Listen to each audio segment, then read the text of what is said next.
deadline of CII Exim Bank conclave, we had the Namibia embassy's special gathering for the business people. Successful entrepreneur from Namibia, Mr. Ranod, who has been running a Taxi Connect platform. It's very successful in Namibia and is helping, and it's like profitable company. So we'll hear him how he has started, what are the things that he is contributing in nation building by creating more livelihoods, creating more facility for the commuters in Namibia. So let's talk to him and what he has to say about it. Thank you so much. Thank you for having me. My name is Reinhold, and I'm the co-founder and CEO of Taxi Connect, which is a ride-hailing platform. And what we're really doing now, looking at how the world is becoming digital, right? And of course, Namibia being a third world country, the digital space has really not yet caught up as much as the second-hand countries, right? And what we're doing, like I said, is really empowering the taxi drivers. So our main focus right now is helping taxi drivers, the local taxi drivers, traditional taxi drivers, and empowering them with this technology or Uber-like technology that will help them also kind of transform or move into the digital age and adapt to it. When you started it, how you thought that this is the need of the hour, and the technology that Namibia is not very much known for its technology, and how you thought that there are lots of challenges like internet is the issue, the connectivity may be the issue for the normal commuters because it's a technology based platform. So how you thought, and what are the challenges you faced when you launched it? Of course, I think the first one would be that it's not something that people are used to. When you talk about the internet usage, I think almost every adult or young adult has access to the internet. They have access to a smartphone, and those mostly are the most commuters that do not have vehicles of their own, right? And when I started this business, it was more really focused on, personally, I think for me, when I started in university, my last year of university, was that I was molested by a taxi driver, and safety was always a big concern in the taxi industry or in the public transportation industry. And of course, I saw that opportunity, and looking at also that, because I started it in the midst of COVID, when COVID started, I saw that as an opportunity to kind of leverage on it, that people are now kind of fearful, they want to be in the same or share the same vehicle because of the fears of COVID and so on, which I used as leverage to test and see if people are actually acceptable, are people going to adapt to it, do people actually want my solution, right? And after launching it, of course, we had a few backlashes from taxi drivers themselves because they weren't aware of this technology, they weren't educated of this technology.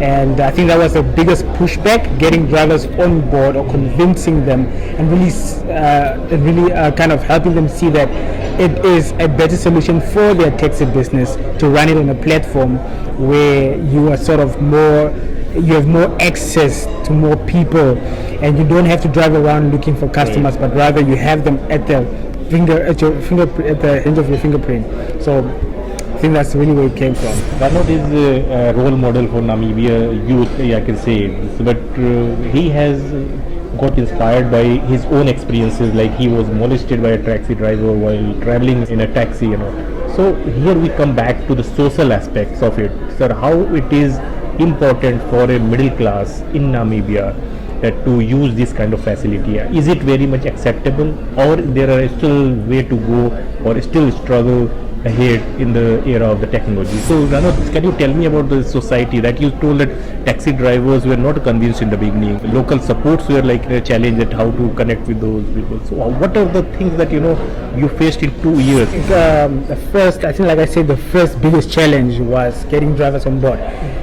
because the business is two-sided. You need to have drivers and you need to have customers, right? And the biggest challenge was really drivers, because look, like I said, safety was always a big issue in the transport industry, right? And when people heard of Taxi Connect, they all flocked, they all ran and downloaded the app, they were all using it, and it came to a point where people were so many, the system crashed. And not only that, but is that the drivers weren't enough.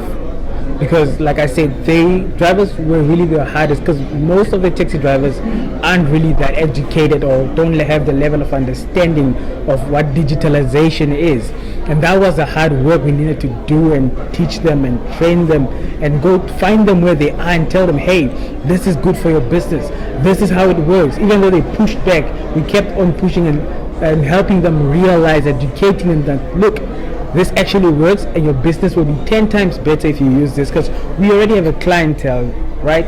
And all we need is you to come on board and serve them. You don't need to be driving around looking for customers, wasting your fuel or petrol, but rather you have the platform in your hands where the customers are rather in your hands, and every time you make a trip, you are guaranteed. You are into travel or something like tourism, also it's attached to it, because when the tourists come, they also use it. So is it very popular that all the tourists, when they reach there, it is very much popular that they can get this kind of app easily without asking any? How much it has been downloaded on mobile? Yeah. So to date, we have more than 19,000 users.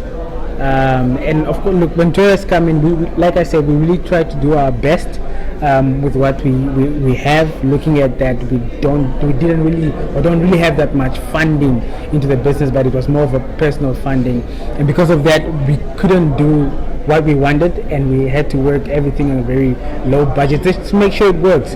But really, yes, some tourists do know about it, and of course, you still have some that come in that do not know about it to this stage. But we're doing our very best to push it forward and make sure that it becomes a household brand when you come to Namibia.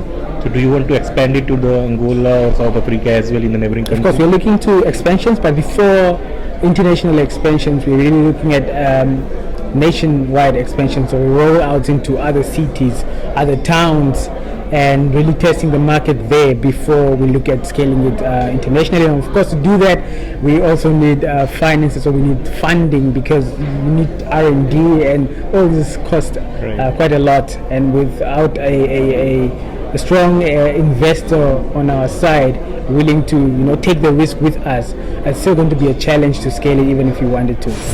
So at last, what are the message to the youths in African countries? Like, you have made the change, you have proved that yes, it is possible. If there is a will, there is a way. That, and you have proved it, and you are going ahead with your own mission and own objectives. What are the message that you want to convey with the youths, especially those who are not very much into this kind of entrepreneurship, but they are just looking for the jobs, shortcut success? And of course, look, I understand that being secure is one of the most important things in this life, right? Because you're looking to grow, you're looking to have a secure future, and sometimes a job gives you that. But at the end of the day, sometimes taking a risk is worth it, right? And sometimes we think that we don't have enough, and like I said, we don't have everything, all the funds and resources that we need, nor did we have it when we started. But all we had was a dream, and we believed that this could be possible. And with the little that we had, we used that to push to where we are today and to gain the success that we have today. It might not be huge, but it's something, and there's progress. And because of it, I think it's starting to attract more people, because when you start something and you believe in it and you keep on pushing it even when you don't feel like it, trust me, the right people will start being attracted to what you're doing, and by God's grace, you will get someone that will help you push it forward. So at the end of the day, my greatest advice right now is, like, start with what you have, start with where you are. You don't need to be in a big town, in a big city. You don't need to have millions in order for you to make a change. But what you have is enough, because the greatest thing that you can ever have is what's inside you, and that is what changes the world. Right. So friends from Namibia, not only from Namibia, from Africa, youth, please listen this advice very carefully. This is the important and very, very basic formula to achieve any goal. You have to believe in yourself, you have to work hard, you have to look forward, and you have to have a bigger dream. So that is the only way that you can achieve, like Ranod. And Ranod is a youth role model in his country. Now he can inspire many, many more youth in your country, not only in your country, across the globe. Thank you so much, Ranod. And we just hope that you just rise and shine. And